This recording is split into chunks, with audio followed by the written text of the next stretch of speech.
Trust in your self, अपने ऊपर विश्वास रखना। तुम्हारे ऊपर कोई विश्वास करे ना करे बेटा, तुम्हें अपने ऊपर विश्वास रखना है। जिस दिन तुम अपने आप से हारोगे उस दिन तुम दुनिया से हार जाओगे, ठीक है? That's it. और तुम्हारी लड़ाई किसी और से नहीं है, तुम्हारी लड़ाई सिर्फ खुद से है। Fight with your self, compete with your self. हमेशा याद रखिएगा, चाहे देर से बनिए चाहे कुछ भी करिए, समाज में कामयाब जरूर होइएगा। नरक का दूसरा नाम है गरीबी, एकदम भयानक होता है। गरीब छोटा सोचता है, अमीर बड़ा सोचता है। ये अमीर और गरीब सोच के लिए है, लोगों के लिए नहीं है। अगर आप बड़ा सोचोगे तो काम बड़ा होगा। एक आदमी सूखी रोटी और को तोड़ता, यूं लगाता और खाता, रोटी पे कुछ था नहीं, लगाता खाता। एक सज्जन उधर से गुजर रहा था, बोला भैया क्या कर रहे हो? भाई साहब गरीब आदमी हूँ, कुछ है नहीं है इसलिए सोच सोच के खा रहा हूँ। तो भाई चटनी रखी हुई है। तो उसने बोला जब तू सोच ही रहा है तो तू गुलाब जामुन और रसगुल्ले क्यों नहीं सोच रहा, तू चटनी क्यों सोच रहा है? कि भाई साहब चटनी से ज्यादा कभी जिंदगी में सोच ही नहीं पाए, बाप दादा भी नहीं सोच पाए, हम भी नहीं सोच पाए। जब सोच ही रहा है तो चटनी क्यों, सोच ही रहा है तो फिर जिंदगी में बड़ा क्यों नहीं? अंदर तक घुस गई ये छोटी सोच, अंदर तक घुस गई ये छोटी सोच। विश्वास और घमंड में बहुत कम फर्क है। मैं कर सकता हूं, ये मेरा विश्वास है। सिर्फ मैं ही कर सकता हूं, ये मेरा घमंड।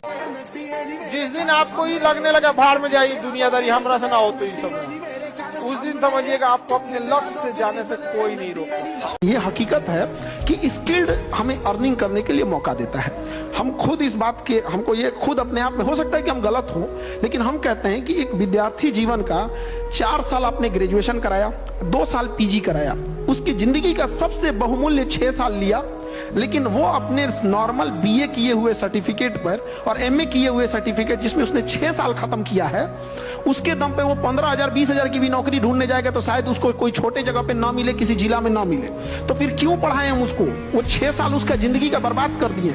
उस 6 साल में उसको बढ़िया बढ़िया प्रोफेसर वगैरह, अर्निंग बहुत जरूरी है। ये भाषण देने के लिए अच्छा होता है कि शिक्षा का उद्देश्य संस्कार विकसित करना होता है। माँ बाप भी संस्कार सिखा देते हैं, ऐसे अनपढ़ लोग भी मिलेंगे, इतने संस्कारी होंगे कि पीएचडी किया हुआ इंसान उसके पास में छोटा पड़ जाएगा। ये कहानी वगैरह नहीं होना चाहिए। आपके ग्रेजुएशन अगर कोई कर रहा है 4 साल का, आप उसको 3 साल जबरदस्त पढ़ाइए, आखिरी का 1 साल उसको बेहतर ढंग से स्किल्ड सिखाइए। चाहे उसको बेकरी सिखा सकते हैं, फ्रीलांसिंग सिखा सकते हैं, केपीओ बीपीओ कुछ भी सिखाइए, और 1 साल वो सीखे और उसको सर्टिफिकेट तब तक मत दिया जाए, उसकी ऐसी व्यवस्था किया जाए ताकि वो कमा सके। जब वो 30-40 हजार कमा ले, इस ग्राउंड पे होना चाहिए कि अब हमारे कॉलेज ने तुम्हें अपने पैरों पे खड़ा कर दिया, ये लो सर्टिफिकेट। वरना एक पन्ना का सर्टिफिकेट दे देता है, क्या काम आता है? 40 साल होने के बाद उसको फेंक देता है आदमी। तो सबसे पहली बात तो एक लाइन याद रखो, मैं भी बहुत याद रखता हूँ इस लाइन को, संघर्ष में आदमी अकेला होता है, सफलता में दुनिया साथ होती है। बेटा अभी आपको लगता होगा कि हम कुछ नहीं कर पा रहे हैं जीवन में, हम कुछ नहीं कर पाएंगे, बट ये बिल्कुल गलत है। ऐसा होता है हमारी सोसाइटी में, अक्सर उन्हीं को बढ़ावा दिया जाता है, उन्हीं को सम्मान दिया जाता है, उन्हीं के बारे में अच्छी बातें बोली जाती है जो टॉपर है ना, होता है ना। बट ऐसा बिल्कुल भी नहीं है बेटा। आप अपने पेरेंट्स से पूछो, वो तुम्हें बहुत प्यार करते हैं। जो सारे टीचर्स खड़े हैं बेटा, तुमको इक्वल प्यार करेंगे, ठीक है? बस मेहनत करते रहना है लाइफ में। एक बात हमेशा याद रखना, दुख पर ज्यादा ध्यान दोगे तो हमेशा दुखी रहोगे, सुख पर ध्यान दोगे तो सुखी रहोगे। कहने का मतलब ये कि जैसे जैसे हम सोचते हैं, चाहे वो दुख हो चाहे वो सुख हो, वही चीज हमारे जीवन में एक्टिव होने लगती है और कहीं ना कहीं इसका प्रभाव हमारे जीवन पर जरूर पड़ता है। इसलिए हमेशा सही चीज पर और सही बातों पर ध्यान दो, जिससे कि आपका जीवन सुख और शांति में बना रहे, है ना? कई बार मन में आया, बहुत गंदा गंदा ख्याल आया, भाग जाते हैं, मर जाते हैं, सब आता था। क्यों नहीं आता? इंसान बस बदला लेने का मेरे अंदर एक अलग आग थी। जो भी रिश्तेदार मेरे माँ बाप को बोल के गया है, जो भी इंसान मुझे छोड़ के गया है, मेरे अंदर यार बहुत ज्यादा ईगो था। यहाँ जीतेगा वही जो शांत है, क्योंकि जब तुम शांत होते हो तो पूरी परिस्थिति का आकलन होता है तुमको। यही तो है पर्सनालिटी, और व्यक्तित्व तो है क्या? सबसे जरूरी चीज होती है, इंसान दूसरे की इज्जत करने वाला है कि नहीं। इज्जत से अगर कोई सूखी रोटी खिलाएगा ना, खाने में अच्छा लगता है। महल में बैठा के ताना दे के सुथरा खाना खिला, उससे जब लोग पूछते हैं कि ऐसी क्या चीज है जो व्यक्ति को कुछ भी बना सकती है, मैं कहता हूँ किताब। जिनको किताबों ने गले लगाया, जिनको उनको महान बना दिया। यही बात तो डॉक्टर अंबेडकर को समझ में आ गई। ब्राह्मण बनने का फॉर्मूला डॉक्टर अंबेडकर को समझ में आ गया। पढ़ो, इतना पढ़ो कि लोग तुम्हें पढ़ने पर उत्सुक हो जाए। एक बार सक्सेस हो जाओ, लाइफ आपके हिसाब से चलेगी। माँ बाप आपसे पूछ के डिसीजन लेंगे, लेकिन अगर आप कुछ सक्सेस ही नहीं रहेंगे, माँ बाप आपको झेल के लेके चलेंगे, तो फिर आपसे डिसीजन क्यों लेंगे? तो अभी आप लोग एक घर में किस लेवल पे बैठे हैं, बेरोजगार हो, उसके बाद सोचते हो डिसीजन लोग तुमसे लेके पूछे। अरे बेवकूफो, तुमसे ले डिसीजन जरूर लिया जाएगा, बट उस लायक तो बनो। वो लोग कहते हैं ना कि इंसान का घर छोटा हो कोई बात नहीं, इंसान का दिल बड़ा होना चाहिए। इंसान की जेब खाली हो कोई बात नहीं, इंसान के विचार बड़े होने चाहिए। ये बात सिर्फ कह रही है दुनिया, मान नहीं रही है। हर इंसान को जब मौका मिलता है ना, वो आपको जज करता है आपके पहनावे पे, आपके जूते पे, आपके घर पे, आपकी गाड़ी पे।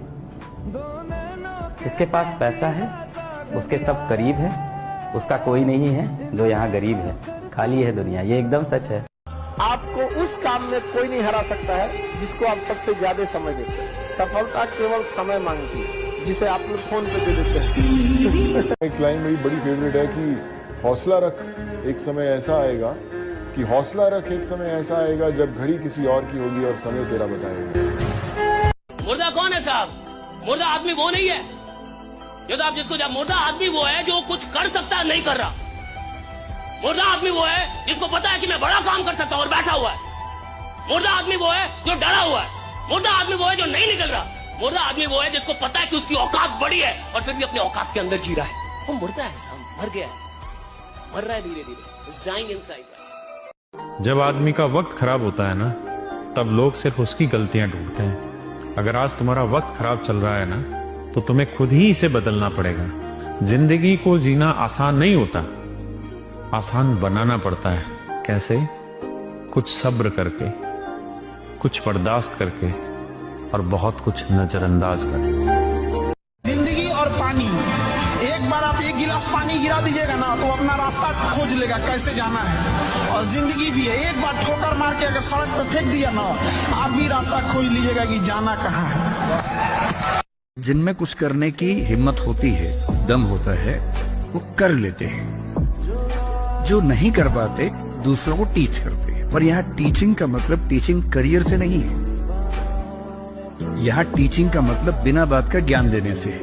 दो ही चीजें समझाने के लिए, वक्त रहते बढ़िया से लात खा जाओ, कभी हिम्मत नहीं करेगा लौट के देखने का, या इस उम्र को क्रॉस कर जाओ, या इतना तुम्हारे ऊपर जिम्मेदारियों का बोझ आ जाए कि फिर तुम्हें देखने का मौका न मिले, फुर्सत न मिले। आपको कोई इज्जत दे रहा है तो उतने दूरी बना के रखो कि इज्जत मेंटेन करके रखो। Some distance is good for a healthy relation. एक चीज हमेशा ध्यान रखना है कि इग्नोर करने की कला विकसित कर लीजिए। देखिए, इस जिंदगी में इतने तनाव है, पहले बहुत तनाव, तनावों को आमंत्रित मत कीजिए। इतने मोर्चे पहले खुले हैं और मोर्चे मत खोलिए अपनी तरफ। तैयारी पे फोकस कीजिए। जो जरूरी है जिंदगी में वो सब करते रहिए। अनावश्यक युद्ध मत लड़िए और अपनी इमोशनल स्ट्रेंथ को बचा के रखना है। वो तभी होगा जब आप बहुत सारी चीजों को इग्नोर कर सकें। सुख और दुख दोनों ऊपर वाला देता है। आप यकीन मानिए, एक अच्छे दिल से उसके दिए गए दुख को एक्सेप्ट करके देखिएगा, उसे थैंक्स बस कहिएगा कि आप ही का दिया हुआ है। यकीन मानिए, ऊपर वाले को भी आपके ऊपर विश्वास होगा कि ये आदमी ठीक है। इसको जब वो सुख आप उसका एक्सेप्ट करते हैं तो दुख भी उसका एक्सेप्ट कीजिए। जब हम आपको पढ़ाते हैं आप उसे एक्सेप्ट करते हैं, तो जब कभी आप नहीं पढ़ते हैं, आप गलती करते हैं, हम तो पीटते भी हैं हम आपको। आप उसको एक्सेप्ट करते हैं कि नहीं करते हैं? और फिर उस गलती को सुधार लेते हैं। तो आप जब कोई गलती कर रहे होते हैं ना, तो भी ऊपर वाला सताता है। उसे आप एक्सेप्ट करके रियलाइज कीजिए कि हमसे कहाँ गलती हुई है। किसी के किए हुए एहसान और दिया गया दुख दोनों नहीं भूलना चाहिए। एहसान के बदले 4 गुना एहसान लौटा देना चाहिए। सोने का ही पिंजरा क्यों ना हो, तोता उसके अंदर मस्त है। क्यों मस्त है? क्योंकि खाने के लिए दर दर भटकने की जरूरत उसको। सुबह सुबह जो गृहिणी होगी जिसके घर में वो तोता रहता होगा, वो सुबह सुबह उसको परोठा बना के खिलाएगी। बच्चे आएंगे, कभी कभी काजू खिलाएंगे, कभी बादाम खिलाएंगे, अमरूद काट के खिलाया जाएगा, हरी मिर्च खिलाई जाएगी। मिट्ठू मिट्ठू भी करते हैं ना, मिट्ठू मिट्ठू बच्चे, वो मिट्ठू भी आ जाता है आगे चौं खिलाता हुआ। और उससे बढ़िया जिंदगी क्या है? तीनों टाइम का खाना। बिल्ली खाएगी नहीं, सुरक्षित है। पानी लगेगा नहीं, सुरक्षित है। हर तरीके से सुरक्षित है। लेकिन ये जिंदगी क्या घंटा जिंदगी। ये जिंदगी कोई जिंदगी है? उससे बेहतर आकाश में उड़ता 100 साल की जगह साला 30 साल जीता, लेकिन जीता तो मस्त था, अपनी मर्जी से जीता। मिलता खाना नहीं मिलता, कम से कम साला कैद तो नहीं। गरीब आदमी से 18 घंटे काम करवा लो, बट बोलो कि तुम राजा बनोगे, सोचो, नहीं सोच पाएगा। कहेगा सर 19 करवा लो, क्योंकि सोचो तुम राजा बनोगे, एम्पायर खड़ा करोगे, साम्राज्य होगा तुम्हारा। कहेगा सर माई बाप काम करवा लो। गरीब आदमी 18-20 घंटे काम कर देगा साहब, सपना नहीं देख सकता। आपको क्या लगता है इतना आसान काम है सपना देखना? इस दुनिया में सबसे मुश्किल काम है सपना देखना। सपने देखना अच्छी बात है, लेकिन सपने को लेकर के बैठे रहना और सपनों के लिए सोते रहना, ये तो सही नहीं है। सपनों से आगे बढ़कर अपने सपनों को पाने का संकल्प बहुत महत्वपूर्ण है। आपको सोचना चाहिए कि आपका वो कौन सा एक सपना है जिसे आप अपने जीवन का संकल्प बनाना चाहेंगे। जैसे ही आप ये संकल्प ले लेंगे, आपको आगे का रास्ता भी उतना ही साफ दिखाई देने लगेगा। जिंदगी भर जीतोगे नहीं, कभी कभी हारोगे भी, और हारने का भी अपना एक मजा है। जब सब गाली देंगे ना तुम्हें खड़े होके, तब तुम्हें पता चलेगा इसको बर्गर खिला है साल भर, ये मुझे गाली दे रहा है। अगर तुम हारोगे नहीं तो इंसान को कभी पहचान नहीं पाओगे। इसलिए जीवन में हारना बहुत जरूरी है। एक जवान लड़का था, उसको सफलता की बहुत भूख थी, तो वो गया दुनिया के सबसे अक्लमंद आदमी सोक्रेटिस के पास। सोक्रेटिस को जाके उसने कहा कि यार मुझे सफलता चाहिए, मुझे बताओ सफलता कैसे मिलेगी। उन्होंने कहा सफलता चाहिए, मैं आपको बताता हूँ, ऐसा करो कि कल सुबह 5 बजे मेरे घर आओ। वो जब 5 बजे उनके घर पहुंचा, उस रात का दरवाजा खटखटाया, उसने कहा मुझे बताओ सफलता कैसे मिलेगी। उन्होंने कहा मैं सैर पे जा रहा हूँ, आप मेरे पीछे आओ। चलते चलते नदी का किनारा आया, सुकरात नदी के किनारे, लड़का उनके पीछे पीछे चलते चलते सुकरात नदी के अंदर चले गए, लड़का उनके पीछे पीछे। जब पानी उनकी कमर के पास आ गया तो सुकरात एकदम मुड़े और उन्होंने लड़के की गर्दन पकड़ी और पप करके पानी में डाल दी। जब किसी की भी गर्दन पानी में डालोगे और बाहर निकालने की कोशिश करेगा, लड़का भी बाहर निकालने की कोशिश कर रहा था। सुकरात के अंदर बहुत ताकत थी, उसका सर पकड़ के उन्होंने पानी के अंदर रखा। लगभग जब 40-45 सेकंड हुए, उन्होंने उसका सिर वहां से छोड़ा, लड़के ने अपना मुंह बाहर निकाला और किया। सुकरात ने कहा जीने के लिए तुम्हें जितनी इस समय इस सांस की जरूरत थी, जिस दिन सफलता की इतनी जरूरत होगी, उस दिन तुम्हें सफल होने से कोई नहीं रोकेगा। जो देश कमजोर पड़ेगा उसको बड़ा देश खा जाएगा, जो मछली कमजोर रहेगी बड़ी मछली खा जाएगी, जो इंसान कमजोर रहेगा उसको बड़ा आदमी खा जाएगा। हमेशा याद रखिएगा, बकरा कितना भी सीधा हो, उसकी एक न एक दिन बलि चढ़ जाती है। और शेर चाहे बड़ा हो बूढ़ा हो, कैसे उसका बलि को ही नहीं दिया जाता है। इसलिए अपने आप को आज बनिए या कल बनिए, शेर बन के स्थापित कीजिए, नहीं तो चबा जाएंगे लोग। तुमको अभी लग रहा है कि तुम बड़ी मेहनत कर रहे हो, कुछ नहीं कर रहे हो। जो तुम पाने जा रहे हो ना, उसके आगे ये मेहनत कुछ है ही नहीं। और कौन सी मेहनत कर रहे हो?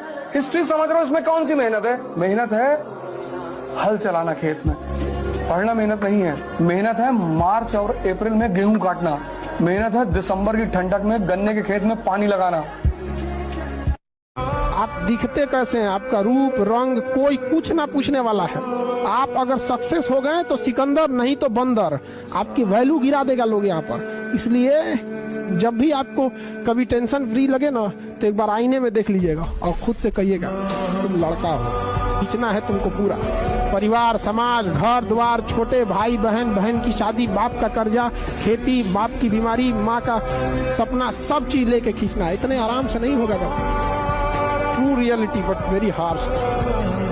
आपकी इमोशंस को समझने वाला कोई नहीं।